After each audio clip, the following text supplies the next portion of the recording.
Piala Dunia 2026 memanas. Fase gugur telah tiba, dan jalan menuju kejayaan semakin terjal bagi sang pemegang 5 gelar juara dunia, Timnas Brasil.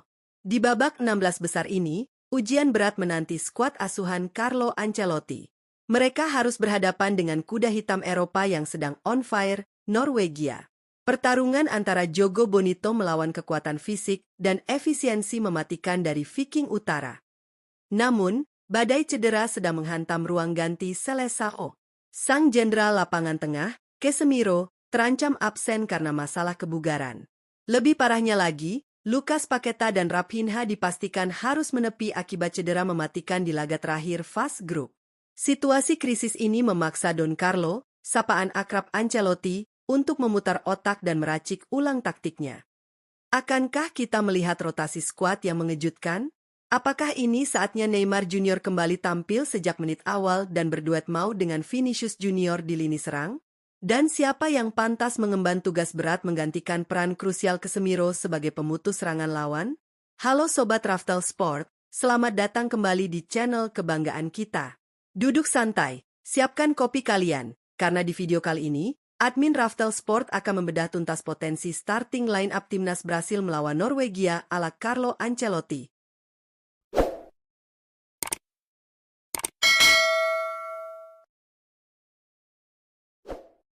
Menghadapi tim seperti Norwegia di babak sistem gugur bukanlah perkara mudah. Skuad asuhan Ståle Solbakken ini memiliki senjata pemusnah massal dalam diri Erling Haaland serta otak serangan brilian pada diri Martin Odegaard.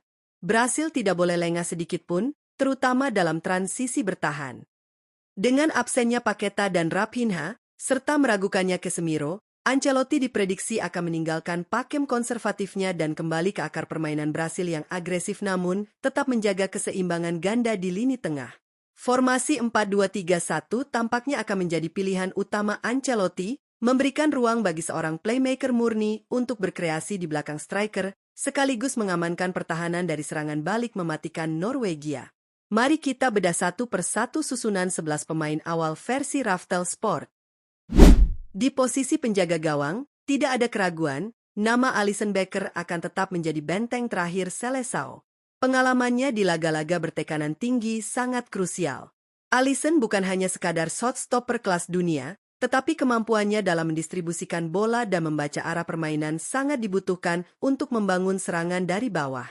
Menghadapi gempuran tembakan roket Erling Haaland, refleks luar biasa dari kiper Liverpool ini akan menjadi kunci pertahanan Brasil. Bergeser ke sektor bek kanan, Danilo adalah opsi paling logis dan aman bagi Ancelotti. Di saat tensi pertandingan memuncak, Brasil butuh pemain veteran yang tenang dan disiplin. Danilo mungkin tidak seeksplosif bek sayap Brasil di masa lalu dalam urusan menyerang, namun kepintaran taktikalnya dalam menjaga kedalaman akan sangat membantu mengantisipasi serangan sayap Norwegia. Ia akan lebih banyak diinstruksikan untuk stay back saat Brasil asyik menyerang.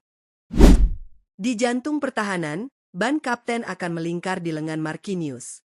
Sebagai pemimpin di lini belakang, ketenangan pemain Paris Saint-Germain ini tidak tergantikan. Marquinhos memiliki positioning yang brilian dan kecepatan untuk menutup ruang yang ditinggalkan bek sayap.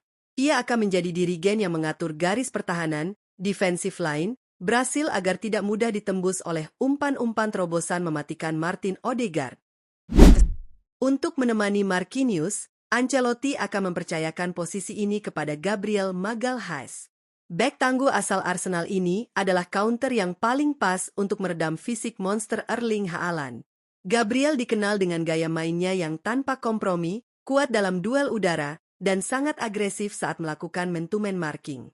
Kolaborasinya bersama Marquinhos akan menciptakan tembok tebal yang sulit diruntuhkan barisan depan tim Viking. Di pos bek kiri, kejutan mungkin terjadi dengan hadirnya Douglas Santos. Karakter permainannya yang seimbang antara bertahan dan menyerang menjadikannya kepingan puzzle yang pas untuk skema Ancelotti saat ini. Santos memiliki keunggulan dalam memberikan umpan silang akurat serta stamina yang mumpuni untuk terus naik turun sepanjang 90 menit. Kehadirannya akan memberikan support krusial bagi lini serang sayap kiri Brasil yang selalu menjadi tumpuan utama. Nah, ini dia jawaban dari teka-teki hilangnya Casemiro. Siapa yang paling pantas mengisi pos tukang angkut air? Tentu saja, Fabinho. Gelandang bertahan berjuluk The League Toes ini adalah pilihan mutlak. Fabinho memiliki insting bertahan yang luar biasa, jangkauan kaki yang panjang untuk melakukan intercept, dan visi bermain yang tenang. Tugas utamanya jelas, memutus aliran bola dari Odegaard menuju Haaland. Jika Fabinho tampil dalam performa puncaknya, suplai bola Norwegia dijamin akan mati kutu. Bertandem dengan Fabinho dalam skema double pivot, Bruno Guimaraes akan bertindak sebagai mesin penggerak atau box-to-box midfielder. Karakteristik Bruno yang agresif, pekerja keras, dan memiliki daya jelajah tinggi sangat dibutuhkan untuk menjaga ritme permainan. Selain membantu pertahanan, pemain Newcastle United ini memiliki tugas penting sebagai jembatan transisi. Umpan-umpan progresifnya ke depan akan sangat memanjakan barisan penyerang Seleção. Di posisi playmaker atau nomor 10, inilah momen yang paling ditunggu-tunggu. Badai cedera Paqueta justru membuka jalan bagi comeback sensasional Neymar ke starting 11. Ancelotti tahu betul, dalam laga krusial, tuah sang mega bintang sangat dibutuhkan. Bermain tepat di belakang striker akan membebaskan Neymar dari beban bertahan yang terlalu berat. Ia akan menjadi sutradara serangan, menarik 2 hingga 3 pemain lawan, dan melepaskan umpan magisnya. Duetnya bersama pemain depan dijamin akan membuat pertahanan Norwegia kocar-kacir. The King is back. Absennya Raphinha membuka pintu bagi wonderkid sensasional, Ryan, untuk unjuk gigi di pentas dunia. Pemuda eksplosif ini adalah kepingan kejutan dari Ancelotti. Ryan menawarkan kecepatan murni, kelincahan, dan keberanian untuk melakukan tusukan langsung ke dalam kotak penalti, cut inside. Bermain di sayap kanan, kelincahannya akan memaksa bek kiri Norwegia untuk terus berjaga di areanya.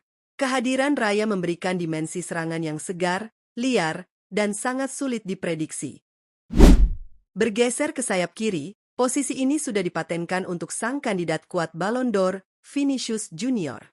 Tidak ada pemain bertahan di dunia ini yang ingin berhadapan 1 lawan 1 dengan Vini saat ia sedang dalam kondisi prima. Kecepatannya adalah mimpi buruk, dribblenya adalah teror. Dengan Neymar yang mengatur ritme di tengah, Vini akan mendapatkan lebih banyak ruang tembak. Koneksi chemistry Ancelotti dan Vini di level klub akan kembali tersaji indah dalam balutan seragam kuning-biru kebanggaan Brasil. Dan sebagai ujung tombak, target man utama Brasil akan diserahkan kepada Matheus Cunha. Memperhatikan performanya yang terus konsisten, Ancelotti paham bahwa Brasil tidak hanya butuh penyerang yang menunggu bola, tetapi striker modern yang mau berlari melakukan pressing tinggi. Matheus Cunha memiliki work rate atau etos kerja yang gila. Ia tidak egois, mampu menahan bola, hold up play, dan membuka ruang bagi pergerakan Vini atau Neymar dari lini kedua. Tentu saja, insting pembunuhnya di depan gawang juga sangat tajam. Cunha adalah puzzle terakhir yang membuat lini serang Brasil begitu ditakuti. Jadi, begitulah prediksi susunan 11 pemain pertama atau starting line-up timnas Brasil untuk menghadapi Norwegia di babak 16 besar Piala Dunia 2026 versi Raftel Sport. Di atas kertas, kuartet lini serang yang diisi oleh Cunha, Vini, Neymar, dan si daun muda Raya menjanjikan pertandingan yang eksplosif dan menghibur. Sementara itu, poros Fabinho dan Bruno Guimaraes akan menjadi kunci untuk menetralisir bahaya dari pergerakan Odegaard dan kawan-kawan. Tentu saja, dalam sepak bola segalanya bisa terjadi. Norwegia dengan kekuatan fisiknya akan mencoba memaksa Brasil bermain dengan tempo lambat dan mengandalkan bola-bola mati. Namun, dengan kejeniusan taktik rotasi dari seorang Carlo Ancelotti, Seleção rasanya memiliki kualitas yang lebih dari cukup untuk menuntaskan perlawanan Norwegia dan melangkah gagah ke babak perempat final. Gimana menurut kalian, Sobat Raftel Sport? Apakah kalian setuju dengan formasi dan susunan pemain ini? Atau mungkin kalian punya jagoan lain yang menurut kalian lebih pantas turun menggantikan Casemiro dan Raphinha? Coba tulis pendapat dan prediksi skor kalian di kolom komentar di bawah ya. Mari kita diskusi bareng. Jangan lupa untuk terus dukung channel ini dengan cara tekan tombol like jika kalian suka dengan analisis video ini, share ke teman-teman pecinta bola lainnya, dan pastinya subscribe Raftel Sport agar kalian tidak ketinggalan update terbaru, konten menarik, dan analisis tajam seputar sepak bola dunia. Saya admin Raftel Sport pamit undur diri, selamat menikmati pesta sepak bola terbesar, dan sampai jumpa di video selanjutnya. Salam olahraga.